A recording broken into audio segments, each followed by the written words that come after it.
Greetings, everyone. This is Hooves of Doom speaking, and I'm going to bring you another battle report that I did last week or so, well, over the week. And Age of Sigmar is still relatively new, so I'll be playing a series of games for fun and really trying to firstly figure out the different strategies and units. Like many people, I'm trying to kind of get grips with the game still. I haven't played a huge amount of games, and I'm trying to learn the capabilities of the different armies. So I'll try to use a wide variety of different armies. I have quite a number to choose from. Only a few of them are painted though, and I'd rather kind of show those in the reports if possible. But as I get armies painted, I'll use them. And yeah, I mean, I have a lot of work to do, but hopefully these are fairly entertaining for people. There's not a whole lot of Age of Sigmar battle reports out there. And after playing my games and exploring what the different units do, if I have anything to offer, I might make videos independent of these that deal with strategies and tactics. So this is a fairly casual game as normal, and it's uncomped. It just has one note. We completely forgot to roll for who would take the first turn every round. We just played through the game, and I only just realized this afternoon that we had just completely forgot that. So sorry about that. But it was still a very entertaining game, and I didn't want to not put it up. So, the armies were roughly chosen to be fairly compatible. And, basically what we did is we eyeballed the two forces. So it's like, not necessarily one for one, but based upon what we expected how the unit would perform, we kind of tried to come up with relatively equal forces without using an actual comp system, or just putting down as many models as you want. So without any further ado, I'll go into the armies. I also wanted just to add talking about the game, is that we didn't play a scenario, and we didn't really have a turn limit imposed. So in future games, I'll probably start doing scenarios. But it was an interesting game. So the first army up is the Beastmen.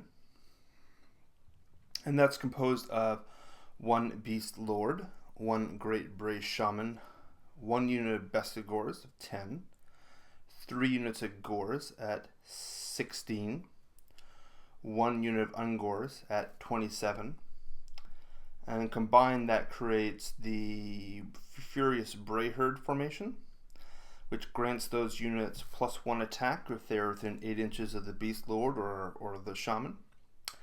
And you can reroll wound rolls of 1 if you're within 8 inches of both. And the extra units on top of the formation are one Gorthor the Beast Lord, one Wargor Standard with Beast Standard, one unit of Ungor Raiders. There are 17 in that unit, and one unit of Tuskor Chariots. There's one of those. And the second army is the Vampire Counts, composed of a Death Rattle Horde, and that is one White King, one unit of Black Knights. In this case, their number is 6. One unit of Graveguard, and that unit is composed of 10. 3 units of Skeletons, 1 unit of 15, 2 units of 15, and 1 of 25. And the benefits of that formation is that they can re-roll their armor rolls of 1 if they are within 6 inches of any other unit from the formation. And you can choose to automatically run 4 inches instead of rolling, which makes them a little bit more consistent when they're running. And the extra units are 1 vampire, 1 king with infernal standard, 1 necromancer, and 1 vargulf. And the deployment for the field was on the L-shaped deployment field. And the Vampire Lord was the Vampire Count's general. And Thor the Beast Lord was the Beastmen general. And both armies deployed across a fairly wide front, with the characters held in reserve. And the first turn went to the Vampire Counts. And it's kind of interesting because both are fairly character dependent. And there's not like a huge amount of shooting, apart from the Ungor Raiders. So that was, I think it's important to kill those characters off, but it didn't happen for a long time. And they just couldn't get in range for a while. And the Vampire Counts don't have any shooting, so that is a component of their turn that will just get skipped. So, in the Vampire Count's hero phase, the vampire attempted to protect the Graveguard by casting Mystic Shield, but the casting attempt failed. So, trying to reinforce the battle line, the Necromancer raised another unit of Graveguard, and he rolled really high, so a brand new unit of 10 Graveguard were deployed, which is fairly nice. And the White King planted his Infernal Banner atop the battlements. That means that any casualties, I think within 18 inches, you roll dice, and on a roll of a 6, the casualty is ignored. So the majority of the army moved up in formation, and there wasn't any charges, close combat. There's no ranged attacks for the army, so that was it. And then for the Beastman player, the Brave Shaman tried to cast Savage Dominion, but the cast failed.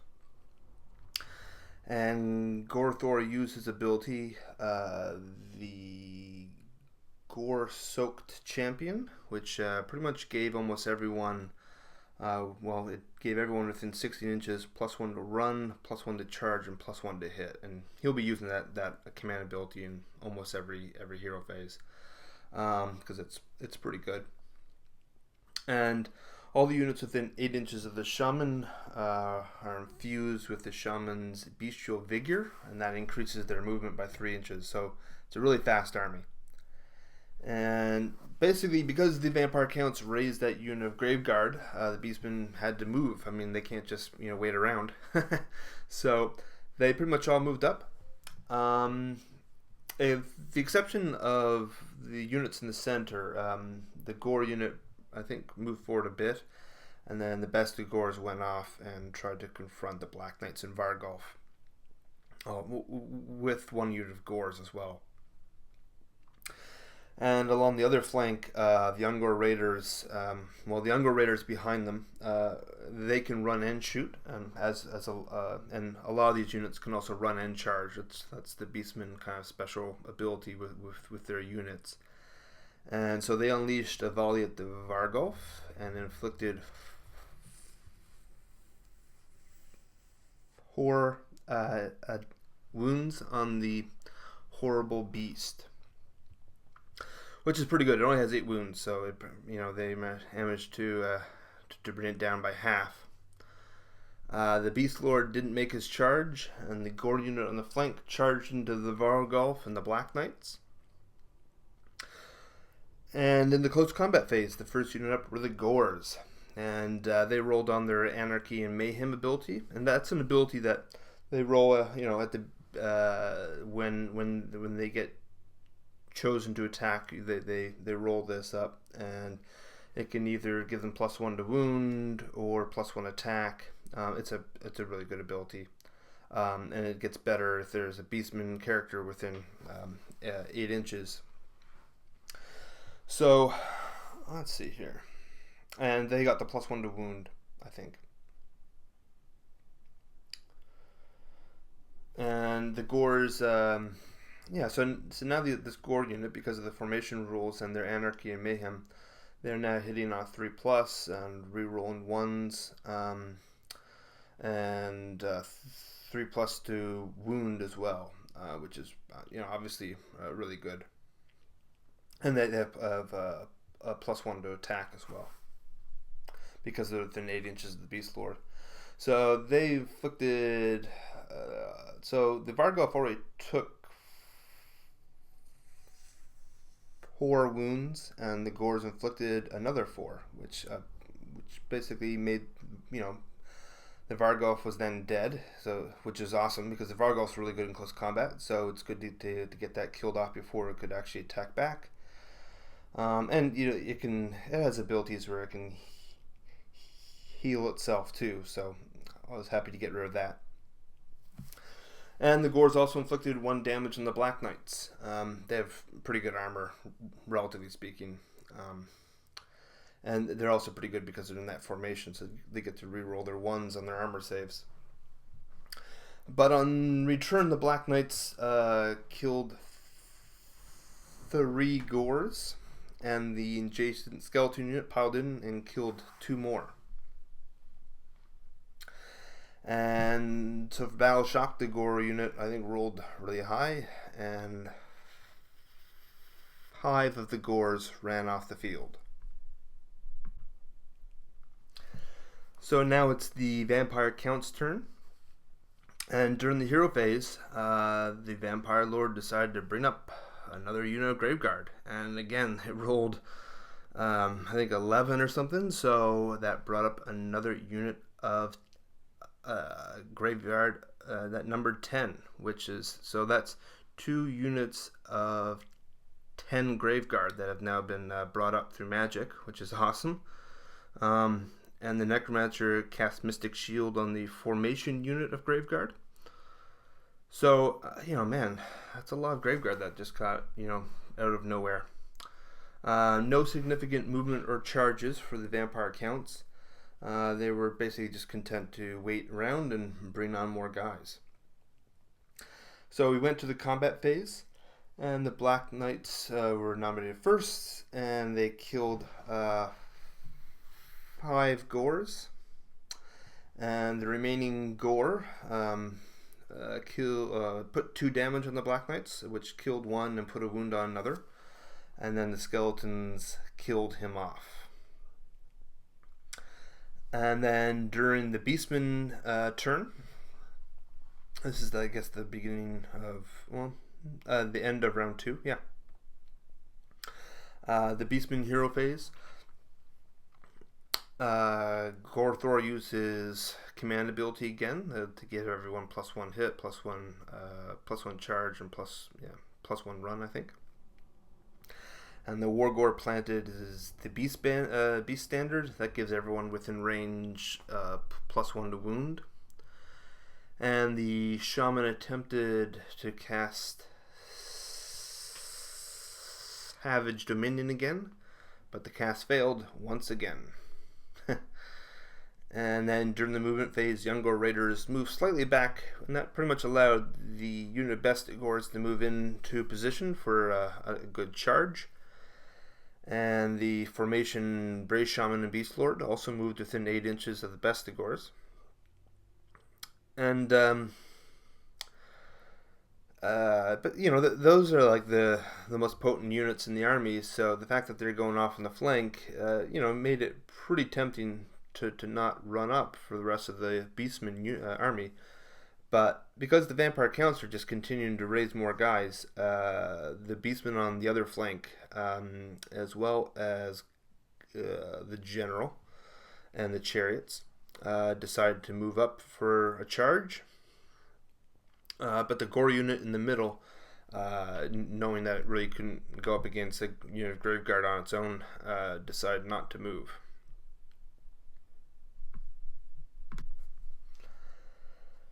And then in the Beastmen shooting phase, the Ungor Raiders inflicted 3 more damage on the Black Knights, which killed the wounded one and another one outright.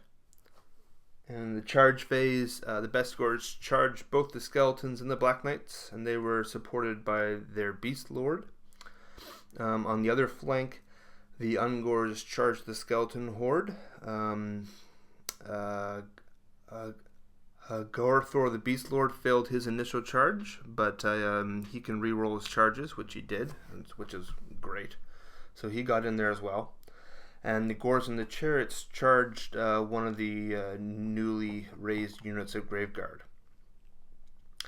And so we went to the close combat phase, and the best of Gors were nominated first. I think it's always important to kind of get them out first because they're really good, but they can take casualties relatively easily, so you don't want to kind of lose them.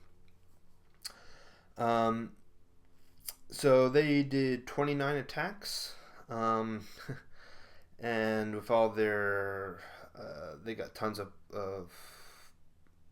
I think they were like, they're +1 to hit and plus +1 to wound, reroll ones, and a whole bunch of other bonuses. So they killed 10 of the skeletons, but they only did 1 damage on the Black Knights. That wasn't so great. And the Black Knights killed 2 of the best of Gors in return. On the other side, Gorthor's Impaler inflicted 3 mortal wounds on the skeleton horde, and his normal attacks smashed 4 more into dust. And then the skeletons failed to inflict any wounds on the best of Gors, back on the other side. And then the chariot that charged the Graveguard, it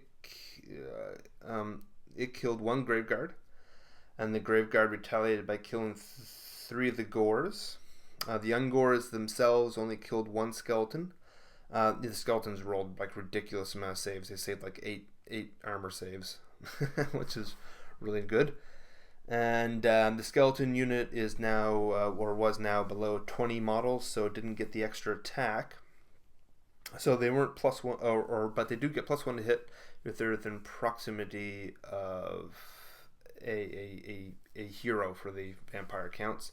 So they tried to put as many wounds on the Gorthor as they could, but he's pretty tough. And he made all his.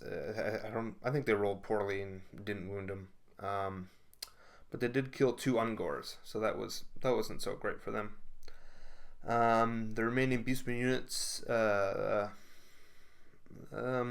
then kind of attacked, and the Gors on the Graveguard. Let's see here. They inflicted 1 more damage. The Beast Lord on the Black Knights hit and wounded with all his attacks and did 8 damage. So that was really good, and I think that killed them off. In the Battle Shock, only 1 Gor ran off the field. I think that was against it must be against the Graveguard. And then 1 skeleton crumbled against the best of Gors, and 4 more crumbled against the Ungors and Gorthor.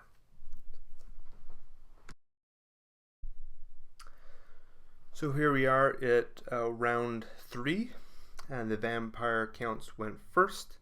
And a lot of these undead units have an ability in the hero phase to roll a dice, and that many of their number are brought back to life. That's if they have a banner in the unit. So the unit of 25 skeletons, 5 of those reanimated, and 1 of the skeletons fighting the best of Gors also reanimated. And the vampire count used his command ability Blood Feast on the Summoned Graveguard unit that was engaged against the Gors and Chariot. That command ability grants 1 extra attack of each melee weapon.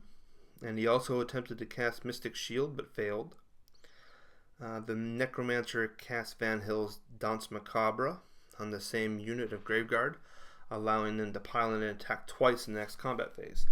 The combination of that command ability and the Necromancer's spell is awesome. really powerful. And the central unit of Graveguard moved up to confront the central Gore unit. The formation White King moved up to confront Horthor, the Beast Lord. And the vampire and second unit of summoned Graveguard repositioned in front of the ruined tower. So the White King charged into Gorthor. And the skeletons, let's see, they killed one Bestigor. Those are nominated first, just to try to get rid of the, because if the Bestigors go first, they're going to wipe the skeletons. So, and the Bestigors have to get whittled down. So they were nominated first, and they killed one. The Gores against the Graveguard, over on the far flank, they killed two of the Graveguard. The skeletons killed one Ungor. The chariot versus the Graveguard didn't cause any damage. And then there's kind of like a duel between the White King and Gorthor. And Gorthor saved against a beheading strike, which causes D3 damage, but failed his armor save on one attack, so he took one wound. And then Gorthor inflicted 3 damage back on the White King. And then the hopped up unit of Graveguard that has the command ability and spell on them attacked the Gores and Chariot. And so they did 4 damage on the Chariot, and they also killed 4 Gores as well. The Ungors attacked the skeletons. It didn't cause any damage, unfortunately. They hit like tons of attacks. They just couldn't wound whatsoever. It was ridiculous. They wound if or they hit with like 12 or 13. And then you roll to like wound, and it's like 2. It's like, come on. And the Graveguard versus the Gores and Chariot. This is round 2 because they get to attack twice. So this time they killed the Chariot, and they killed half a dozen more Gores. Like I said, that's the command ability. So Graveguards normally have 2 attacks base, with the command ability that gives them 3 attacks, and they attack twice with 3 attacks. So it effectively triples the combat capability of that unit, which is very nice. And the Bestigors, they get rid of the remaining skeletons by inflicting a whopping 12 damage on the unit. And the Graveguard, or the Gores against the Graveguard, have just been at this point completely slaughtered. And so they run away during the battle shock phase. Okay, and now it's the Beastmen turn, and Gorthor uses command ability, +1 hit, +1 run, and +1 charge. And Gorthor has the Skull of Makrar, which can heal or inflict a wound on a unit within 10 inches, so he healed himself up. The Shaman tried to cast Savage Dominion again, and failed. That spell is just so awesome, but it's really hard to get off. You have to roll 9. So it's,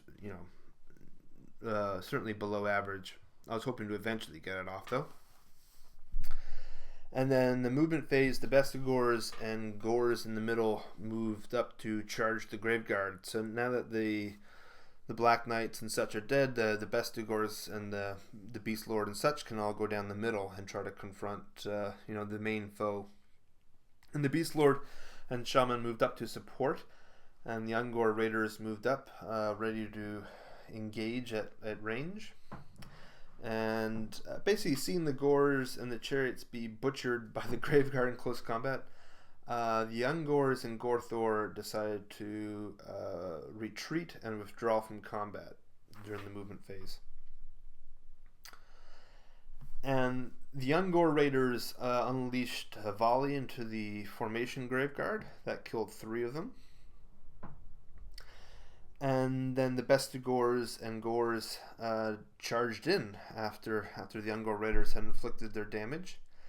And the Bestigors inflicted 13 wounds on the Graveguard and smashed every last one of them to dust, which was awesome.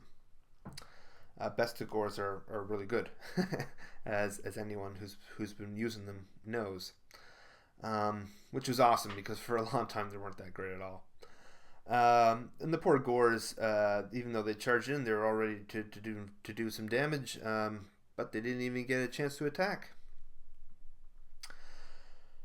So this is the beginning of round 4 in the Vampire Counts, and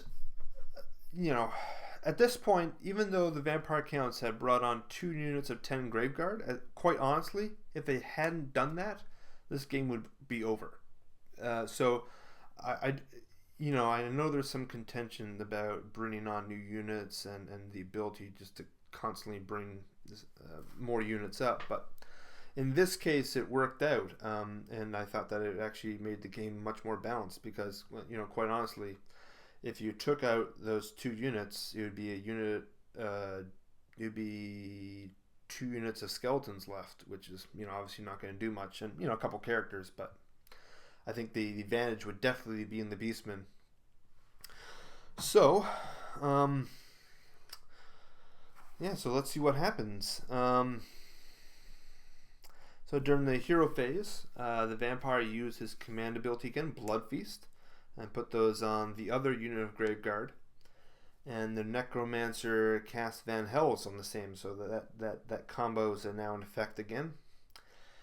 And half a dozen skeletons were reanimated by the Horde again. That brought them back to their full number. I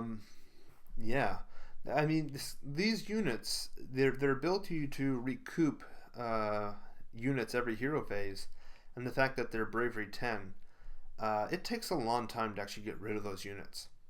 And if you have a big honking unit of skeletons, I mean, right now they haven't done much, but as you'll see as the game goes on, that unit of skeletons does so much. It's really good. At this point, I was kind of ready to say skeletons weren't that great, but as you'll see, I think then by the end of the game, they're like the best unit on the field.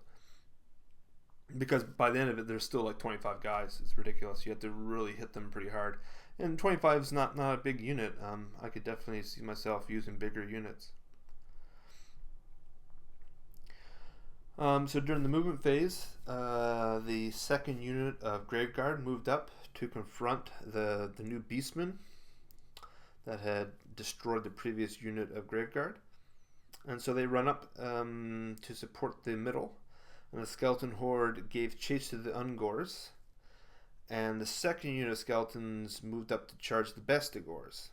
And the White King, I think this is from the formation, he moved back from the front lines. He's taken some damage. And the skeleton horde manages to charge and catch the Ungors, which are trying to run away. And so this vicious combat engaged between these 2 big hordes of spears, which was kind of brutal. So the second unit this is the unit of hand weapons, charged into the Bestigors, but the empowered Graveguard didn't make their charge roll. It was too far away. So again, to whittle down those Bestigors, the skeletons were nominated first, and they killed 3 of the brutes. The Ungors then attacked the skeletons, and they hit like 15 times, but again, only wounded like 3. So annoying. So they only killed 2. Even with like +1 to hit and everything, it's really quite annoying. And so the skeletons now back above 20. At 20, they each get +1 attacks. At 30, they get +2 attacks. So skeletons can just go bonkers. So I think 24 or 22 skeletons were within range.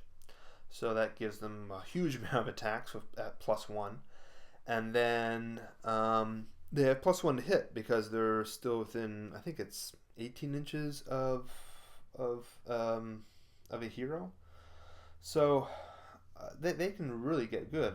Like if you use a regular unit of hand weapon skeletons, they're hitting on 3+. That's ridiculous. And so they killed half a dozen Ungors. The poor little guys were just skewered on their spears. And the Bestigors rallied, and they smashed 5 of the skeletons in revenge. And the Gore unit piled in, and again they rolled good on their Anarchy and Mayhem, and they killed 4 more of the skeletons. But the White King on the tower has the Infernal Standard, so one of those that was killed was brought back to life. So far that hadn't been much of an effect, but again, it was one of those abilities that I thought hasn't done anything in this game. It's quite useless, but for the remainder of this game, it certainly became quite useful. And then the Battle Shock phase.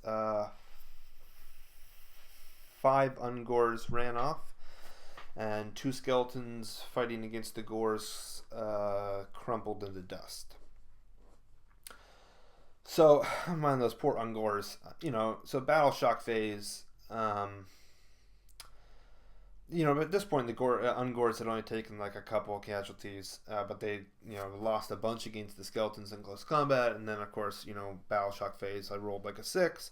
So 11 Ungors ran off the field. It's like, come on. Ridiculous. And then during the Beastmen hero phase, their general Gorthor, he used his command ability again. And then used the skull of Magrar to inflict a mortal wound on skeletons. Not too impressive. There just wasn't any other real target. And the Beastmen, eager to finish off the skeletons before they charge, so that the Gores and Bestigors could advance. So the Shaman cast Arcane Bolt on the skeletons. So the idea behind this was, the reason I did this is to maybe try to get rid of the skeletons that these 2 units are engaged with, so that they could go on and engage the Graveguard. That was the plan. But then, so the Shaman cast Arcane Bolt, and he killed one of them, which was pathetic. And then, to add insult to injury, the Infernal Standard brought him back to life, which is really annoying. So the Ungor Raiders moved up. And again, the same idea was to try to get rid of those things. The Shaman and Beast Lord also moved up to support, and the Wargore picked up the Beast Standard, and he also moved up closer to the engagement. And on the flank, here comes Gorthor the Beast Lord. He decided to not attack the skeletons this time, and he moved up for a position against the Graveguard. And then the Ungors, again, the same idea, try to get rid of those skeletons. They shot and they killed 4 of the skeletons, but it's just not enough to wipe the unit. And again, the Infernal Standard brought 1 back to life. So during the charge, Gorthor charged right through the woods into the Graveguard, and he's pretty happy with that. The first roll for charge, he rolled a 2, but luckily he could re-roll, so he made it. But that was the end of the charges. I couldn't get rid of those skeletons. So Gorthor's Impaler, and so basically every time Gorthor charges in, he does a D3 random mortal wounds. So he killed, put 2 wounds in the Graveguard and killed 2. They only have 1 wound apiece. And let's see here. And then, so the first unit nominated was the Bestigors, and they attacked the skeletons because they don't want to take any casualties from these guys. So they smashed the remaining 2 to dust. And the skeletons attacked the Ungors and killed 11 of them, which is gross. And let's see here, Gorthor's Impaler. These are his regular attacks this time. He skewered the remaining Graveguard, just ripped them to shreds. And his poor little pigs and riders didn't know what to do. And the remaining Ungors fought valiantly. There's only like two or three of them left. They killed 2 skeletons, and then of course during the battle shock phase they absolutely broke, and that was the end of the unit. So this is the start of round 5, and the hero phase. The Vampire Lord places command ability on the remaining unit of Graveguard. That's the +1 attack ability. And he casts Spirit Blight on the Gors, which reduce their attacks to a minimum of 1. And then the Necromancer thought he'd bring out another unit of Graveguard, and he successfully cast. But now that the Shaman was within 18 inches, the Shaman got rid of the spell, which was nice. And then two skeletons, basically the skeletons that the Ungors had just killed in the horde of skeletons, were brought back to life, but by their banner. And so in the movement phase, the skeletons, the White King and the Vampire Lord, moved to attack the Beast Lord on the chariot. My Beastmen guy, a special character. While the Graveguard moved to intercept the Gors and best the Gors, and they all charged into combat. So this is going to be quite brutal, and the Graveguard put as many attacks in the best of Gors as they could, but they only killed 1, which was awesome. But the others did really well against the Gors, and they killed like 8 of them or so. It was pretty brutal. And Gorthor, he was hoping to kill the vampire outright, so he directed all his attacks against that horrible fiend. And inflicted 3 wounds with his Impaler, which is great. But unfortunately, the rest of the unit, composed of his little boars and his little rider there, did absolutely nothing, which I was kind of upset with them about that. And so the vampire struck back and inflicted 2 damage against him. And the White King inflicted 1 more damage against Gorthor. And then the Skeleton Horde charged in, or made their attacks, and inflicted 4 more attacks. They actually did like 8 or 9 wounds, and I was like terrified.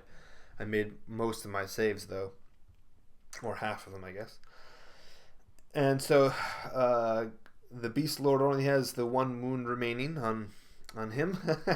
Not looking good, but he's still alive. And the Bestigors hacked down 3 Graveguard, but the Infernal Standard brought 1 back to life, and the Gors got the exact same result. They killed 3 and 1 was brought back to life.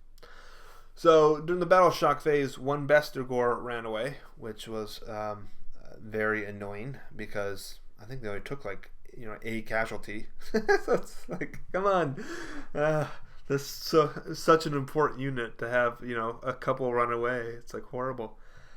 And then like half the Gore unit fled. Just like sucked.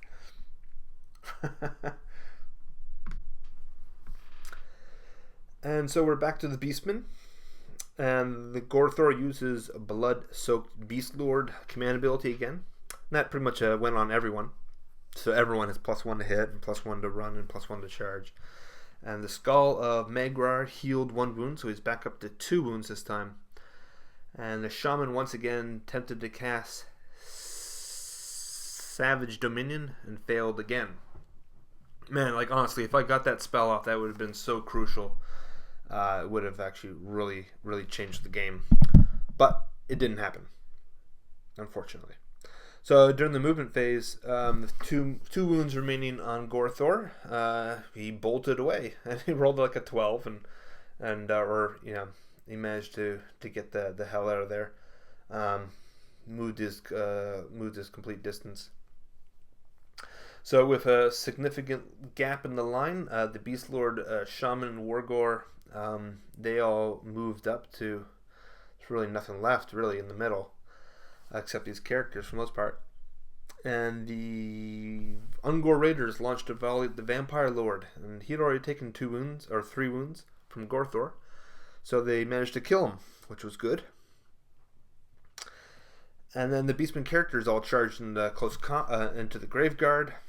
The Beast Lord struck first, and he dealt 8 damage. And one of the Graveguard was reanimated by the Infernal Standard. The remaining Graveguard attacked back. It's only one guy at this point, hoping to kill the remaining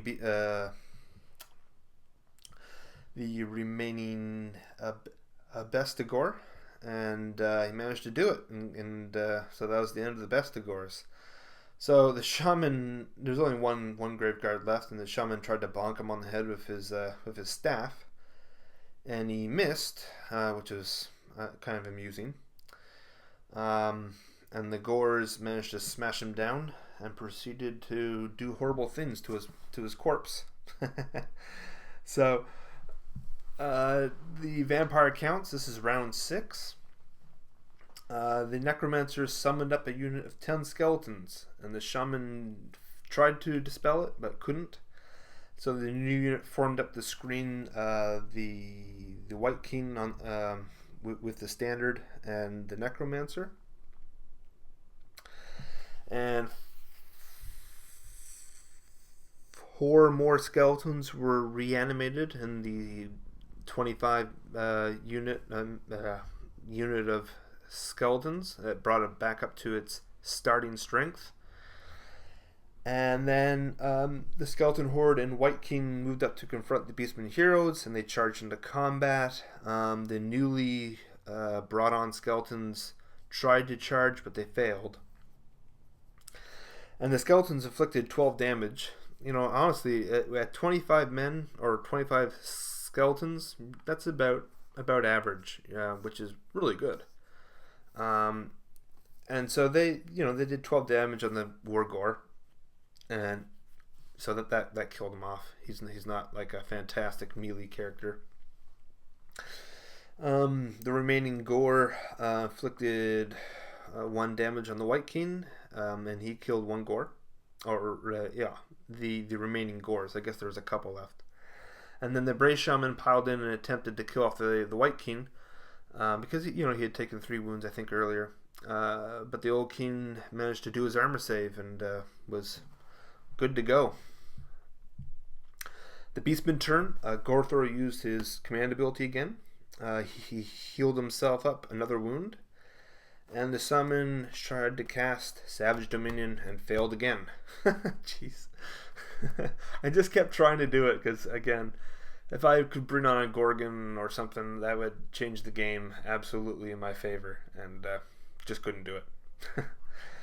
So Gorthor rocketed around the woods this time. And the Beast Lord ran up to confront the newly summoned skeletons. And the Shaman chose to withdraw from combat, and the other Gore as well. And they decided to run in different directions. Just, try to make sure that the Horde could only get one of them. And the Ungors moved into a dangerous position right next to the skeletons because they wanted to get off a round of ranged attack against the Necromancer. It's kind of a gamble because, I knew the unit wouldn't last too long, but I was hoping to get rid of the Necromancer and then just have the 1 unit of skeletons to worry about. So the Raiders launched a volley against the Necromancer and got 8 wounds or something. And I swear to God, he must have ran behind the wall or something because he saved them all. His armor saves 6+. He gets +1 for being on on the tower, but I was like, come on. At least do something to him. And then to add insult to injury, the Beast Lord charged into the new unit of skeletons. He smashed apart 3 or 4, and then they inflicted 3 wounds on him. Jeez. And then in the hero phase, let's see here. This is the Vampire Counts hero phase. This is round 7 now, so pretty far in. And the Necromancer tried to summon another unit of skeletons, but the Shaman did dispel it that time. And the White King moved to charge down the remaining Gore, while the Skeleton Horde engaged the Ungor Raiders.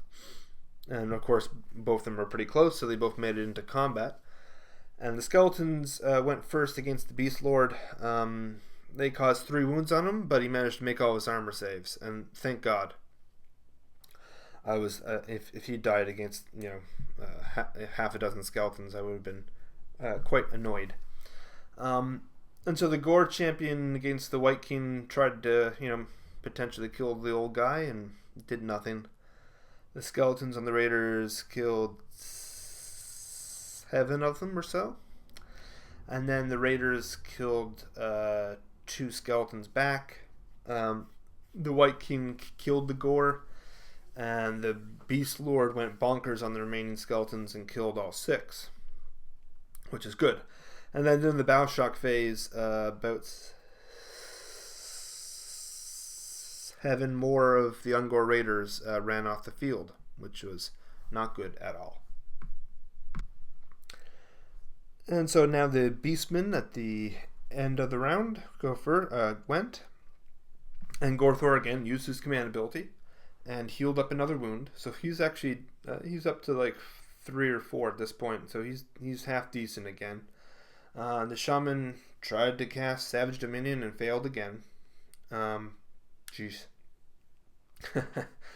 So the Shaman moved away from the skeletons. The Beast Lord and Gorthor moved up to the tower to try to get rid of the 2 undead characters there. The Raiders chose to remain in combat so that they could shoot, because I could shoot out of combat. And if I decide to no, actually, I guess that they could. I don't know. I don't know how the rule would work in that case, because it says if they run, they can't shoot. So I guess that would overrule their ability to run and shoot. I don't know. So they shot the Necromancer and did 2 damage to him this time. Stupid guy couldn't hide behind the wall. Another round. And Gorthor made it into the White King. And the Beast Lord also charged into the Necromancer. So, what a tough game. And the Gorthor's Impaler, doing D3 mortal wounds, inflicted 3 on the White King. The Beast Lord on the Necromancer, this was so brutal.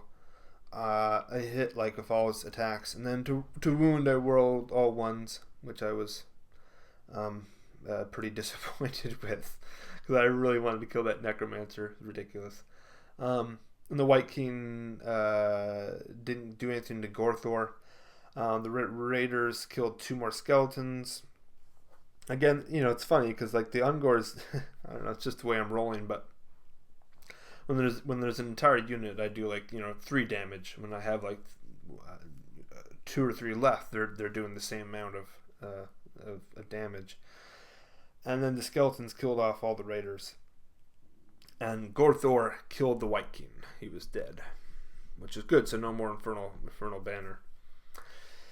And then during the Vampire Counts hero phases, is round 8.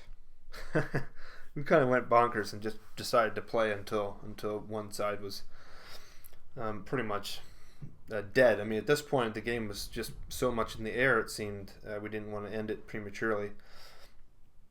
So the Necromancer tried to cast bring on another unit of skeletons. And the Shaman rolled the same for his dispel, but because the tower that the Necromancer is in is arcane, he got +1, and so the spell went off. And a 10 skeletons were deployed 9 inches away from the Shaman. And 1 skeleton from the Horde was reanimated. And the skeletons moved up to attack the Beast Lord. The Wraith Wraith King ran up to support, but was really too far away. The skeletons charged into the Beast Lord, but the unit that was brought on that turn failed to charge the shaman. So the skeletons did 5 or 6 damage against the Beast Lord and killed him. And that was the end of him. And the shaman tried to cast Savage Domain and failed again. No surprise there. Going back to Gorthor.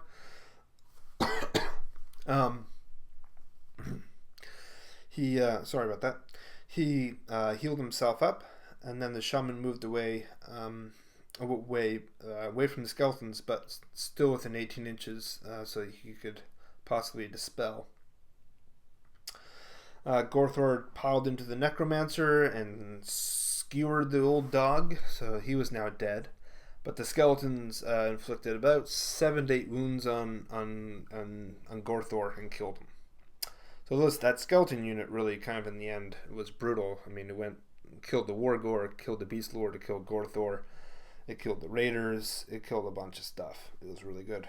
I mean, when you do, at that point, if I could have killed those characters off or maybe a turn before and then got everything on the skeletons, maybe I could have whittled them down. But the fact that they bring on D6 every turn, it's brutal. And they inflict, on average, if the unit's at full strength, they're going to inflict at least 10 wounds or so, which is really nice.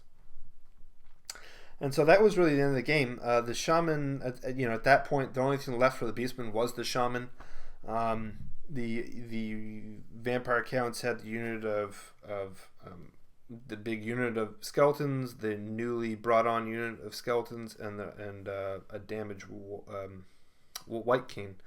And quite honestly, I mean, the game could have gone on, if we wanted to play it out. And the shaman's fast. They probably could have ran around the board and tried to cast the spell and try to get on something big, and then, of course, then the Beastmen probably would have won if they could get on a Gorgon or something like that. I mean, it probably would have killed off everything, or one of those big monsters, definitely. But we just decided to kind of call it at that point. Went on way too long as it was, but it was such a close game and just so intense. But we decided to give the shaman one more chance just to roll for Savage Dominion just to see if he can get it, and of course he failed. So, I guess it's relatively statistically average. I think I rolled 5, maybe 6 times. So it should be about 1 in 4 chance to get it, and it just didn't happen. So I mean, it was fun. Really hoping to get one of those. If I had gotten like the Gorgon on or something like that, I mean, that would have really tipped it in the balance of the Beastmen. But as it was, I was pretty happy with the game. It was really close. There's a lot of kind of back and forth. A lot of units kind of retreated. It wasn't like a big mess in the middle. A lot of ideas going on with how to get your units stacked up in abilities, and it was a lot of fun. That skeleton unit, like I said, initially I thought, what a worthless, like it wasn't doing anything, and I killed a couple Ungors initially, and then by the end of the game it was the most terrifying unit on the board. And next time we play a game, I'll play some scenarios. I'll try to add because those often place some sort of restriction on the amount of turns, and they add a little bit more flavor to it. But that was a lot of fun, I thought. And as you can see from the game, I mean, it does have it's fairly complex, and it has a lot of movement to it, and there's a lot of back and forth. Obviously, I messed up with determining who goes first every round, so I apologize for that.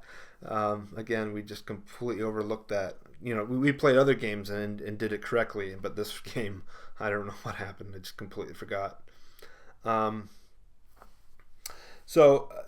Picking whoever's turn it is in close combat, the ability to choose that unit first is huge.